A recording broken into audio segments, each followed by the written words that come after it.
kalau kita lihat total marketnya lebih kurang stabil di atas 1 juta, tapi isi di dalamnya ternyata sudah berubah dibandingkan dengan tahun sebelumnya. Jadi kalau kita lihat sini ada beberapa grafik dari tahun 2019, kemudian 2020 COVID, 2021 itu peningkatan dari mobil elektrifikasi. Kalau lihat yang warna biru itu dari total per tahun ada 800, 1000-an, 3000-an. Di 2022 itu meningkat sangat besar ke atas 19.500, dan di tahun ini multiplikasinya bahkan lebih tinggi lagi ke angka 53.400. Jadi ini adalah kombinasi dari produk-produk BEV dan juga hybrid dan juga beberapa plug-in hybrid.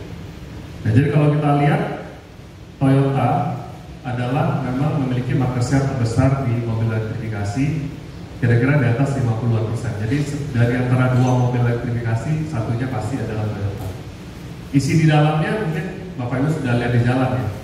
Ada, terutama paling banyak adalah Innova Hybrid. Kenapa Innova Hybrid yang paling laku? Karena orang Indonesia itu memang suka ya mobil yang hemat bahan bakar, tapi lebih suka lagi mobil yang 3 baris 7 penumpang. Jadi pengen angkat keluarganya, walaupun tidak dipakai setiap hari, tapi di weekend atau di mungkin hari-hari lebaran juga digunakan 3 baris. Jadi kombinasi produk ini adalah satu hal yang menjadi kebutuhan masyarakat Indonesia. Mungkin saya melihat lagi dari sisi global dulu ya. Jadi banyak orang ingat Toyota pasti ingat dengan produk hybrid ya. Tapi kedepannya Toyota juga akan menunjukkan banyak produk-produk lain selain hybrid, terutama adalah BEV. Kenapa? Karena Toyota sama tadi ya, yang pemerintah Indonesia sudah komit untuk melakukan atau mencapai yang kita sebut dengan carbon neutral di tahun 2050. Dan caranya untuk mencapai ini bermacam-macam, dan salah satunya adalah menggunakan baterai murni atau BEV. Dan di sini ada gambarnya Mr. Akio Toyoda, sekarang chairman dari Toyota, untuk meluncurkan produk-produk BEV ke depannya. Sampai 2030 ada total 30 mobil BEV, dan penjualannya adalah BEV sebesar lebih dari 3 juta unit secara global. Mungkin kalau saya bisa memberikan gambaran, kira-kira di dunia itu Toyota penjualannya rata-rata sekitar 10 juta unit per tahun. Jadi ini kira-kira 30-35%-nya akan dijual oleh BEV. Artinya, walaupun peluncuran produknya akan semakin massal dan teknologinya akan semakin canggih, tapi tidak bisa memenuhi kebutuhan seluruh masyarakat di dunia. Masih ada 65% masyarakat di dunia membutuhkan produk-produk non-BEV, dan saya rasa pertama adalah hybrid akan menjadi pengisi produk itu. Nah, ini kita bicara global ya, belum bicara masuk ke Indonesia. Sekarang kita masuk ke Indonesia Next. Bagaimana tadi mencapai 100% carbon neutral gitu ya? Karena BEV-nya baru 35%, walaupun sudah jauh lebih banyak dibandingkan sekarang. Jadi kalau kita lihat di gambar ini sebelah kanan, ICE atau combustion engine sekarang memang jumlahnya masih cukup besar, tapi 2020 semakin mengecil, diisi oleh apa? Yang warna hijau terang adalah ternyata hybrid. Dan kedepannya hybrid akan jumlahnya semakin banyak, dan mulai ada muncul warna biru ya di bawah ya. Biru itu adalah BEV atau full mobil listrik, dan juga ada teknologi baru satu lagi yang kedepannya akan berkembang adalah fuel cell atau bahan bakar hidrogen.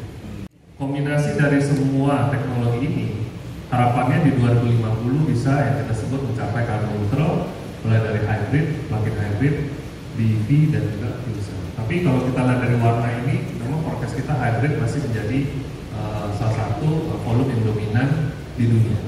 Ini adalah tadi ya breakdown dari sebuah teknologi yang ada ya. Kalau kita lihat mulai dari fuel cell di paling atas, hydrogen, BEV, plug-in hybrid dan juga ICE. Dan semua teknologi ini sebenarnya sudah ada. Jadi tinggal bagaimana kita melakukan introduction atau peluncuran dari produk-produk ini. Jadi kalau kita lihat di bagian atas, dari BEV Toyota sudah meluncurkan ada BZ4X, ada Lexus juga. Plug-in hybrid sekarang juga sudah masuk di Prius, RAV4. Yang hybrid sudah semakin banyak, ya. Tadi ada Innova Hybrid dan sekarang ada Yaris Cross Hybrid, dan pastinya kedepannya kita ingin masuk lagi ke segmen-segmen yang lebih terjangkau. Jadi sekarang hybrid itu kalau Innova Hybrid average price-nya kira-kira 500 jutaan, Yaris Cross di angka mungkin 400 jutaan. Nah, kalau memang tadi ya dengan adanya insentif dan dukungan dari pemerintah dan juga melokalize parts-parts dari hybrid ini termasuk baterainya, saya rasa ada besar kemungkinan kita akan masuk ke segmen yang lebih rendah lagi ke depan. Tapi ini butuh satu ekosistem dan support dari pemerintah yang cukup gitu. Di luar bahwa memang mobil komersil tetap akan ada, jadi kita memberikan support mulai dari mobil-mobil yang ramah lingkungan seperti LCGC dan juga biofuel. Ini juga saya rasa kita perlu kembangkan. Kita ada biodiesel, bioetanol, ini juga saya rasa akan membantu dari sisi emisi dan juga hemat bahan bakar. Apa yang sudah kita lakukan tadi, saya rasa tidak cukup hanya menunjukkan produk ya. Jadi kita juga menunjukkan banyak aktivitas, banyak komunikasi dan promosi, baik dari sisi seperti seminar hari ini dan juga promosi ke masyarakat. Jadi kalau kita lihat di gambar sebelah kanan atas itu banyak sekali iklan-iklan promosi yang kita lakukan, baik above the line, below the line, media activity, untuk memberikan edukasi kepada masyarakat mengenai teknologi hybrid dan juga BEV dan plug-in hybrid. Dan semua teknologi ini akhirnya memang bisa memberikan hasil yang sangat luar biasa. Jadi kalau kita lihat di gambar ini, tadi ya penjualan kita sudah mencapai hampir 30.000 atau kira-kira 11% dari penjualan Toyota di Indonesia. Jadi bisa dibayangkan eksponensial dari kontribusi dari mobil hybrid ini, promosi ini juga sangat bagus. Dan bukan berarti kita hanya mempromosikan hybrid, kita juga mempromosikan BEV.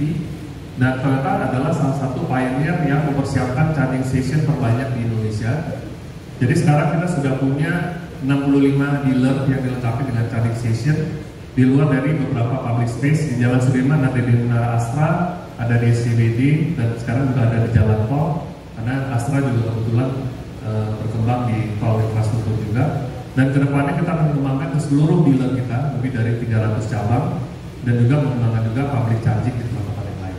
Karena bagaimanapun tanpa adanya charging station yang cukup, saya rasa BEV akan semakin sulit berkembang di Indonesia. Jadi ini juga kita kembangkan sebagai salah satu upaya kita melawan dari carbon neutral. Nah, ini adalah slide yang terakhir. Jadi sekali lagi produk-produk yang kita luncurkan sekali lagi tidak hanya hybrid, tapi BEV dan itu kita akan tambah terus. Plug-in hybrid yang juga kita akan tambah terus, dan juga pasti hybrid sekarang sudah berkembang. Dan kita berharap bahwa di tahun 2030 kita ingin mencanangkan tadi kan kira-kira 10-11% ya. 30% atau lebih dari penjualan Toyota ini adalah memiliki kombinasi dari hybrid, plug-in hybrid dan BEV. Harapannya gradually ini akan membantu mengurangi dari emisi. Kenapa hybrid kita katakan mengurangi emisi? Karena emisinya kira-kira 50% dibandingkan dengan mobil konvensional. Tingkat bahan bakarnya juga jauh lebih irit. Saya berikan contoh 2 produk saja.